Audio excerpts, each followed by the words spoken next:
Hey Walk Watchers, and welcome to a different type of video, because for some time I've been thinking about our motivation for hiking and walking in the mountains.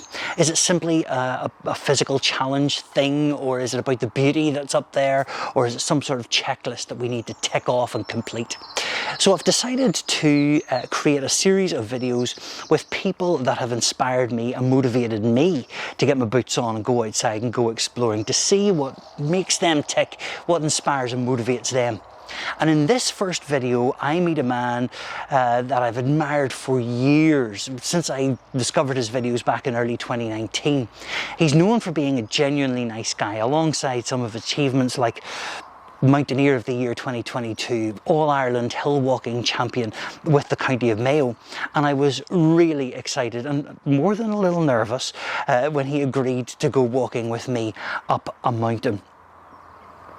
I wasn't even sure if I could keep up with him, to be honest. This man has clocked up a huge amount of miles and walked in a number of different mountain ranges across Ireland. I knew that he would give me some sort of insight into his motivation and inspiration.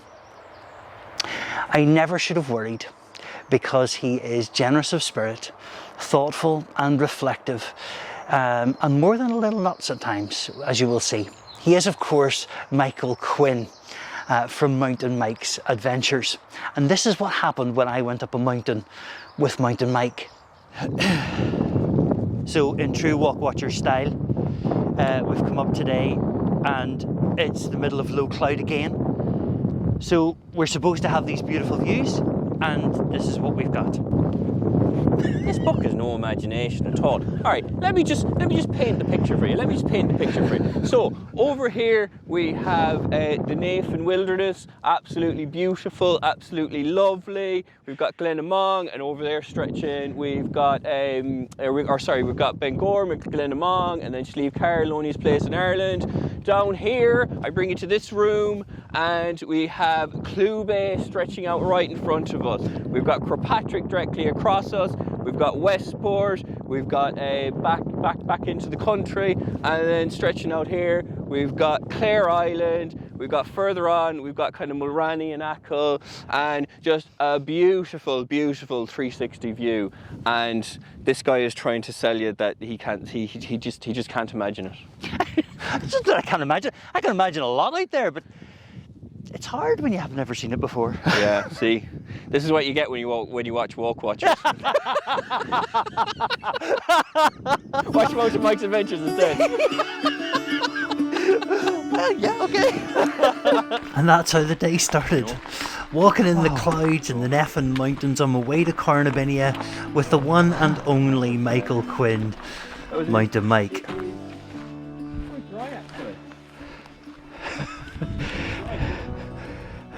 Properly spoken by a true West of Ireland man. This is quite dry.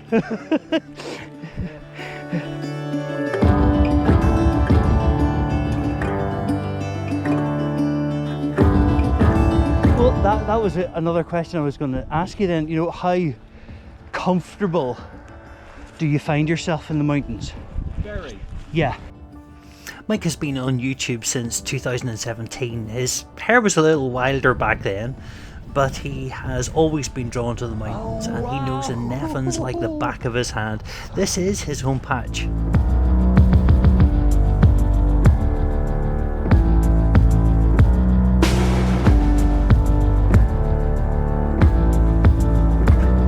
Mike and I first met on the top of Wheel Ray by accident when Yule and I were climbing it.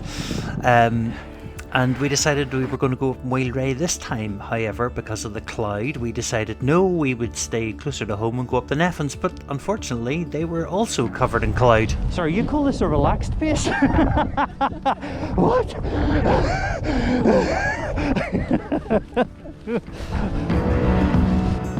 Mike has walked thousands of kilometres across Ireland and thousands of metres in elevation gain. Now he has me marching up Corranabinnia, and it was a real buzz, a real blast, a physical challenge, but I wanted more.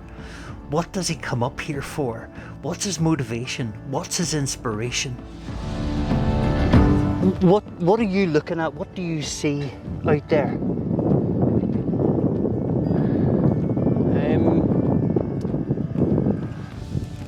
I suppose, thinking about it, my mind goes very still, and I enjoy,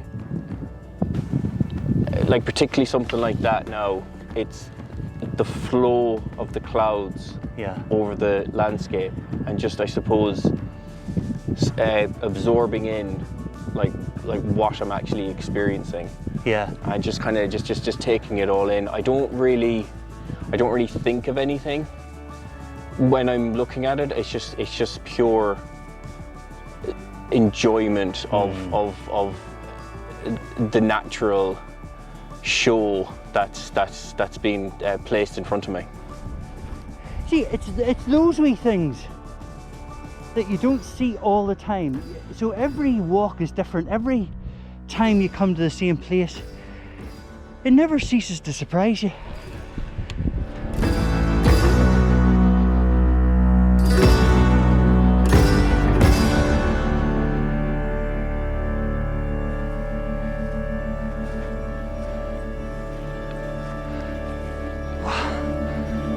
Whoa! Holy smokes!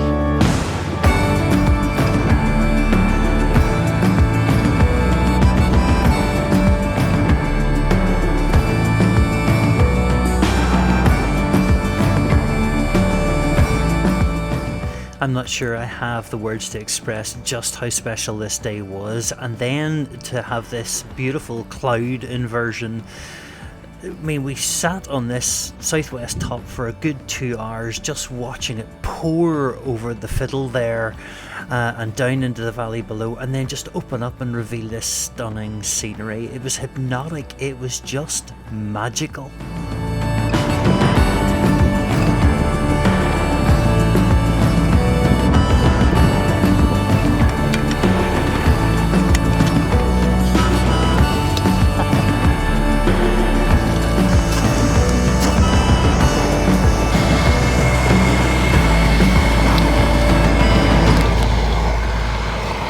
Professional.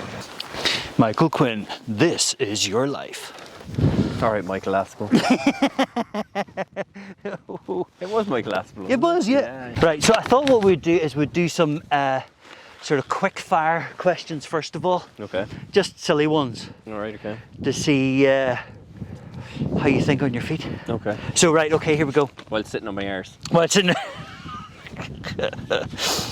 Right, sweet or savoury? Sweet. Going out or staying in? Staying in. Cooking or cleaning up? Oh, cooking. Are you a morning lark or an evening owl? Oh, morning. Okay. Morning all the way. What would you prefer, a ninja attack or a pirate attack? Pirate attack. Okay. Ghost hunting or Bigfoot hunting? Oh, ghosts. Oh, ghosts, definitely, yeah. Controversial one. Pineapple on pizza or not? I lived in Italy, so no. No. No. All right, video games or movies? Video games. Okay. All right. So the whole point of these interviews, the whole idea behind the chat on the mountain is really to sort of find out from people who have inspired me to get out and walk what the motivation is, what the reason for getting out into the mountains is. This is pretty much your home patch. I mean, we're not that very far away from your home place. No. What is so special for you about walking in Ireland, and in particular this sort of area? Because you very much are a home bird. I mean, you do sort of fly the flag for Mayo and these mountains. Very much so. Yeah. I mean. Well, all you need to do is kind of look around you, to see how wonderful Mayo is. People think of Mayo, they think, oh, the end of the train, the end line in the train, they think of Kirkpatrick. Yeah. That's pretty much it. There's such a diversity of incredible ranges. There's loads of loops. There's so much outdoor stuff to do. Mayo is a bit of a. It's becoming a bit better known, but it's definitely still one of those counties that people just don't think about when they think of when they think of sort of out here and hill walking and all that sort of stuff. But your sort of childhood was pretty mixed. We were talking earlier on, and you were telling me that you started out. You were born in Reading, in England, and then you moved back home here to where your family is essentially from. Were you an outdoorsy kid? Did you have an outdoorsy past? Over in Reading, no. Right. No, my parents wouldn't be that outdoorsy in regards of outdoor pursuits. My father would be very much an outdoor man. It's very hard to keep him sat down in a chair. The only time he kind of sits down is if he's had one or two the night before, and he maybe then he can't get up. Well, even with that, he'll sit down, he'll have a snooze, and he'll get right back to it after his 2-hour snooze. But no, my dad's always been kind of outdoors, kind of out in the garden, out cutting seaweed, because he was, as I mentioned before, he was born and raised on an island, out farming, always doing something. You just can never keep him down. And I suppose being outdoors and loving outside, kind of that part of it brushed onto me. But actually, the outdoor pursuits and getting up here and all that sort of stuff, no. None of my family do it. I'm pretty much and that's really where I was heading with that question, because how did you end up on the tops of mountains? How did you get up here? I suppose my first real hiking experience was Slovakia. I was over in Slovakia, and I was in the bottom of the Tatra Mountains. Beautiful location. Just had my first experience there, and I kind of came back on the plane, and I was like, where exactly can I go in Ireland? And I mean, I didn't realise there was so much opportunity, even in Mayo, even on my own doorstep. So, I mean, my first sort of loop walk was actually down there around Letterkenny Loop, and that was kind of my first experience in Ireland. Like, we climbed Kirkpatrick when I was a kid, but I mean, we just didn't really take any heed of that. But my first kind of solo adventure kind of hiking was the Letterkenny Loop, and it just kind of built up there from gradually from there, Stunning. I mean, it's such a beautiful landscape to walk in. Yeah, it's incredible. Yeah. It's incredible. Now, look, we know you as Mountain Mike of Mountain Mike's Adventures. We know you as Mountaineer of the Year 2022 and hillwalking champion, for 2022 with the Mayo team and all of that. But who is Michael Quinn in real life? Okay, these are your superpowers. What is your real life like? Real life is relatively boring, really. That's not true. That's not true. No, so I work with autistic people. I work with young autistic adults who have autism but they don't have an intellectual disability. I have an interest in the outdoors. I've got Aoife, my partner, and lovely Luna, who is now your new best friend. She is, absolutely. By the way, Luna is the dog. Before I get lots of messages and comments on this video. It's not my child or anything.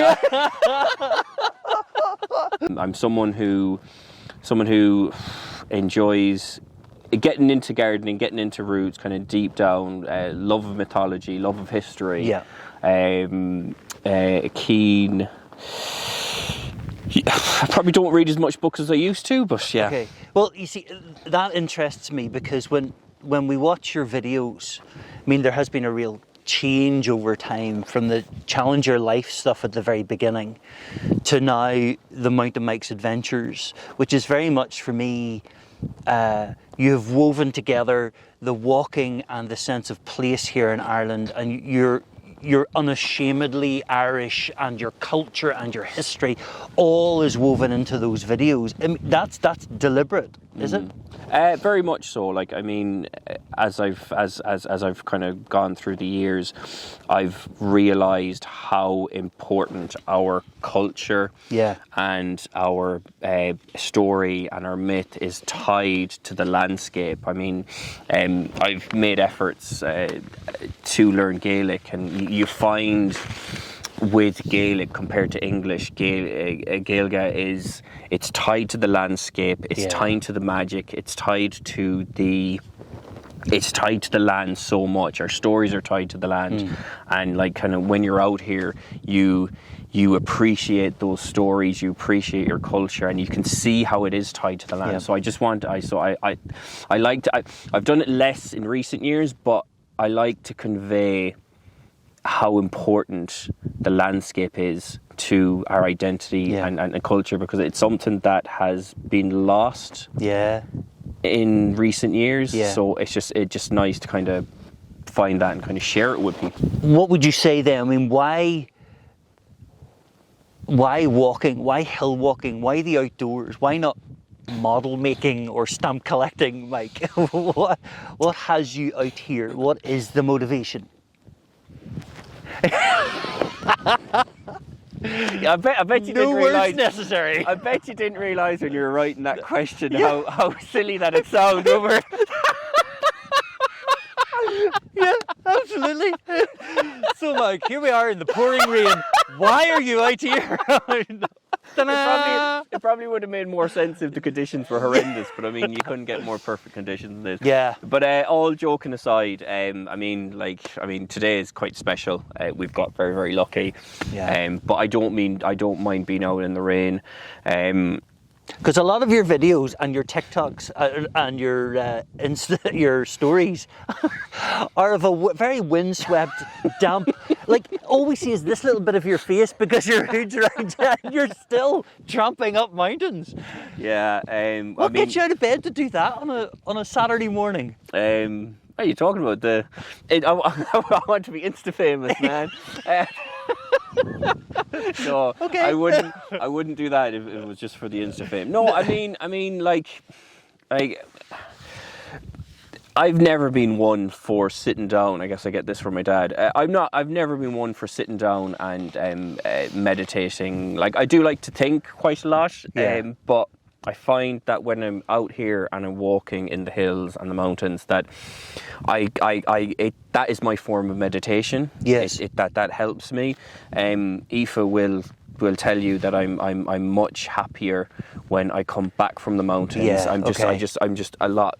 My energy's better. Yeah, my head is better. It's a lot clearer. I'm a lot happier. And you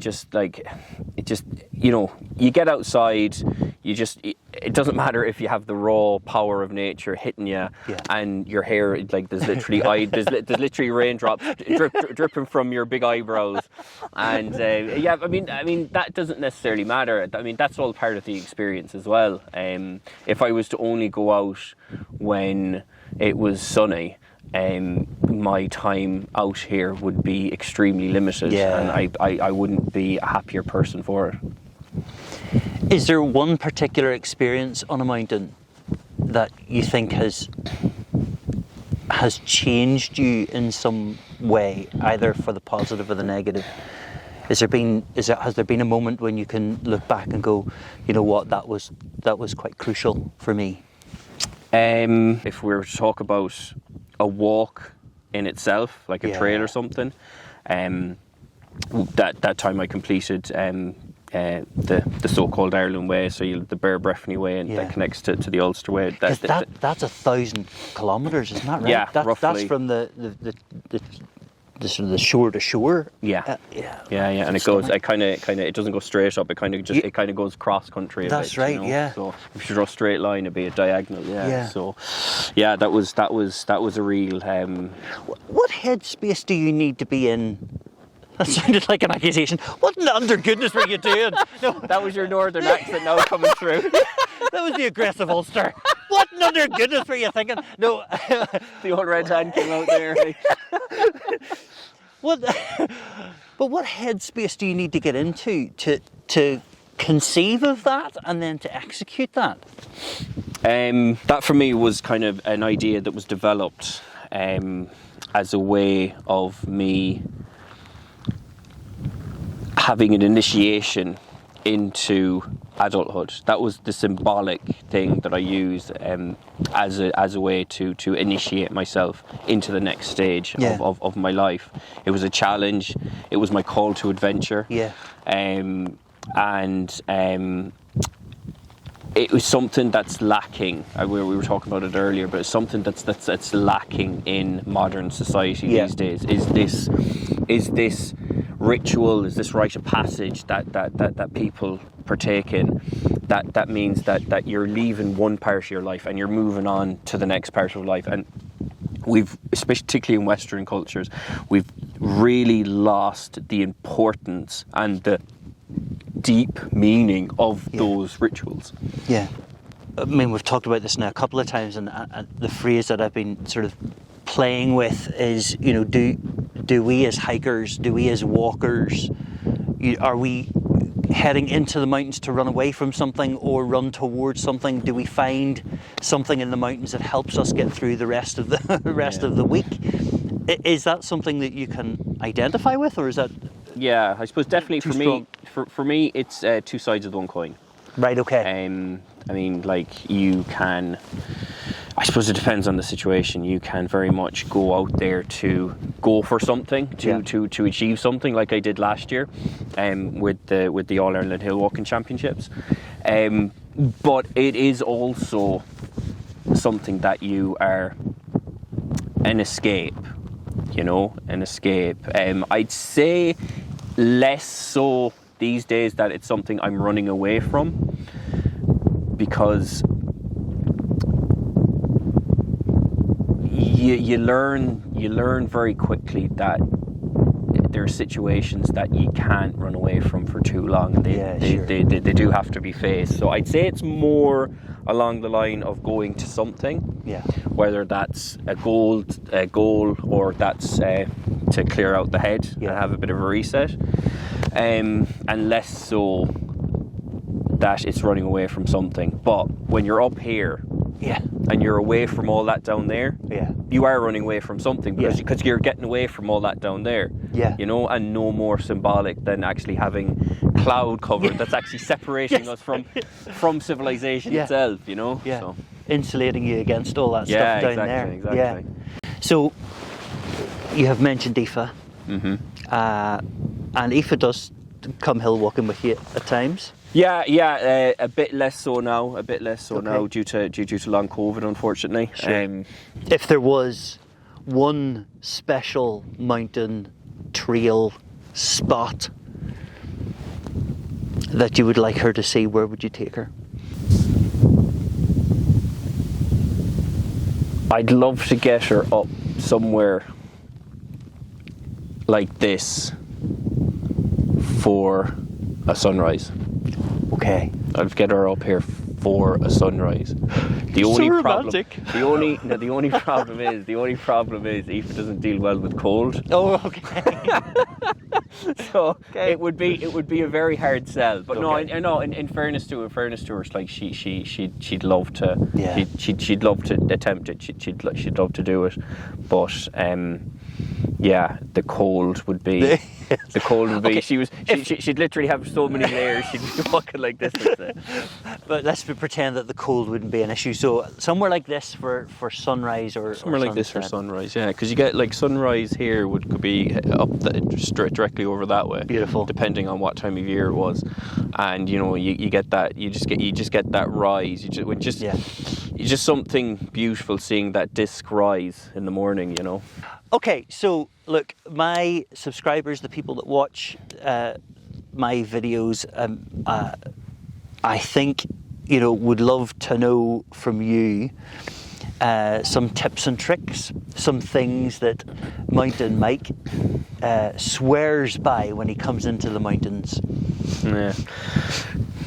Don't bother coming up the mountains there. No, please don't come up. It's our place. It's ours, place. And you're not coming. Stay away. Stay away. This is nice and quiet. This is nice and quiet. I don't want to get as popular that we end up with some sort of shop up here or a pub or something like that. So stay away from these mountains. No, I'm joking, of course. Two key bits of advice that I'd give is mobility, bulletproof your joints, and the use of walking poles. Yeah. Some people will argue with me that they're a waste of time. Yeah. But if it wasn't for mobility, and it wasn't for hiking poles, then I would have found last year,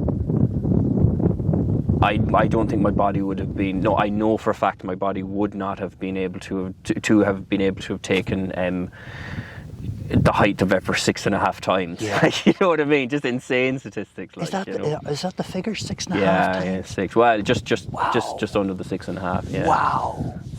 Just under the 6.5. Insanity, really. Pure insanity. Motivational. Motivational. Mike, listen, I really appreciate today. I have had an absolute blast. This place is truly special, and it has put on such a show for us today.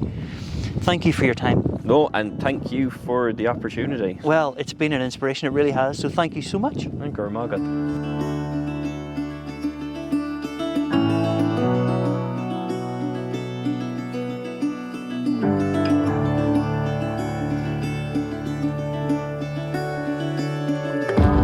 Let's go.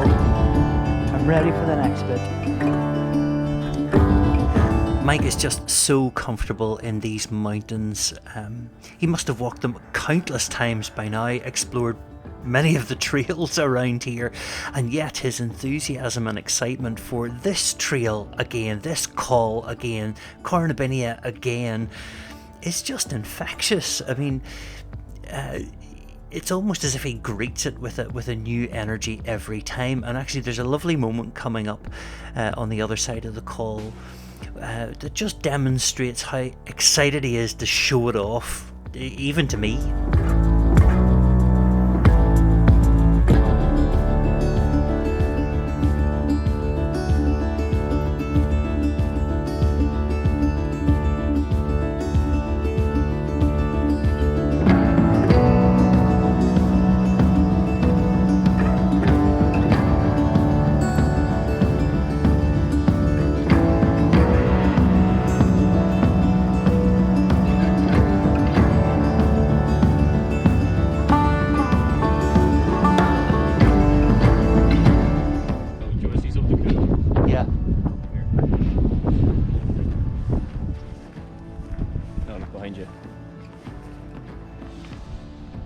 Oh my word! That's what you just came down. It does not look like that from the other side. It doesn't.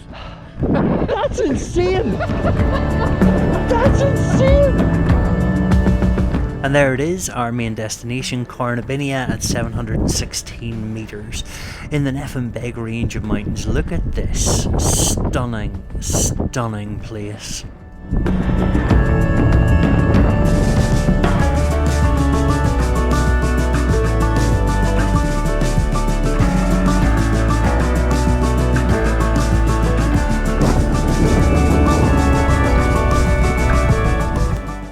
But we weren't finished here. We were heading on to Bengorm and down the slope back to the car at the car park. Now, unfortunately, this is where the weather changed again. So we started in cloud, we had that beautiful cloud inversion, beautiful weather, and now lashing with rain. Of course, it didn't bother Mike at all. He just put the hood up and carried on. Me, on the other hand, I was beginning to die a little. And look, there are those views that Mike had talked about at the beginning over Clew Bay. Stunning, with all those little islands peppering the bay there. It's just beautiful.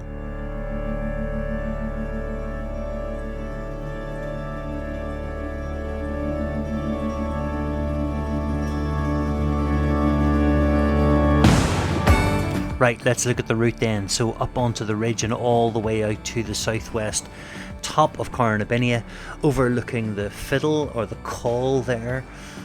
We spent ages just looking at these clouds. They were totally hypnotic. We crossed the call and up onto Corranabinnia itself before descending to Bengorm northwest top, and then on up to Bengorm before descending the slope back down to the road and back down to the car park. Now unfortunately my battery runs out here, so we don't get to see the full loop. But this has been the Walk Watchers walk up a mountain with Mountain Mike. I was really privileged to spend a day with this man. He really inspires me. He's a real motivation to get my boots on again, to go outside and go exploring.